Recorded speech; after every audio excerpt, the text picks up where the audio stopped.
धर्म क्षेत्र, कुरुक्षेत्र, इन दोनों शब्दों का क्या अभिप्राय है? तो चलिए इसकी व्याख्या देखते हैं। कुरुक्षेत्र में देवताओं ने यज्ञ किया था।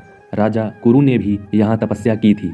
यज्ञ आदि धर्ममय कार्य होने से तथा राजा कुरु की तपस्या भूमि होने से इसको धर्म भूमि कुरुक्षेत्र कहा गया है। यहाँ धर्म क्षेत्र और कुरुक्षेत्र पदों में क्षेत्र शब्द देने में धृतराष्ट्र का अभिप्राय है कि यह अपनी कुरुवंशियों की भूमि है।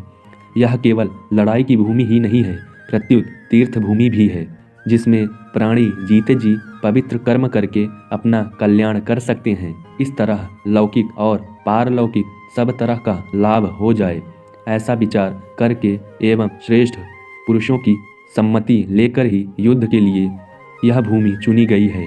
संसार में प्रायः 3 बातों को लेकर लड़ाई होती है: भूमि, धन और स्त्री।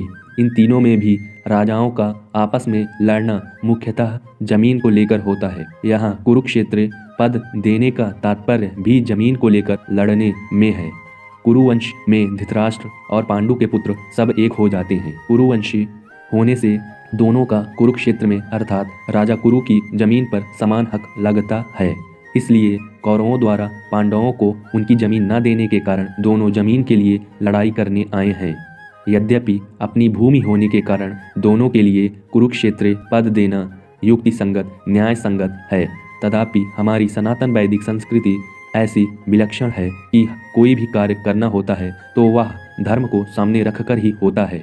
युद्ध जैसा कार्य भी धर्म भूमि, तीर्थ भूमि में ही करते हैं, जिससे युद्ध में मरने वालों का उद्धार हो जाए, कल्याण हो जाए। अतः यहाँ कुरुक्षेत्र के साथ धर्म क्षेत्र पद आया है। यहाँ आरंभ में धर्म पद से एक और बात भी मालूम होती है। अगर आरंभ के धर्म पद में से धर लिया जाए और 18वें अध्याय के अंतिम श्लोक के मम पद में से माँ लिया जाए तो धर्म शब्द बन जाता है। अतः संपूर्ण गीता धर्म के अंतर्गत है, अर्थात धर्म का पालन करने से गीता के सिद्धांतों का पालन हो जाता है और गीता के सिद्धांतों के अनुसार कर्तव्य कर्म करने से धर्म का अनुष्ठान हो जाता है। इन धर्म क्षेत्र, कुरुक्षेत्र पदों से सभी मनुष्य को यह शिक्षा लेनी चाहिए कि कोई भी काम करना हो तो वह धर्म को सामने रखकर ही करना चाहिए। प्रत्येक कार्य सबके हित की दृष्टि से ही करना चाहिए, केवल अपने सुख आराम की दृष्टि से नहीं, और कर्तव्य अकर्तव्य के विषय में शास्त्र को सामने रखना चाहिए।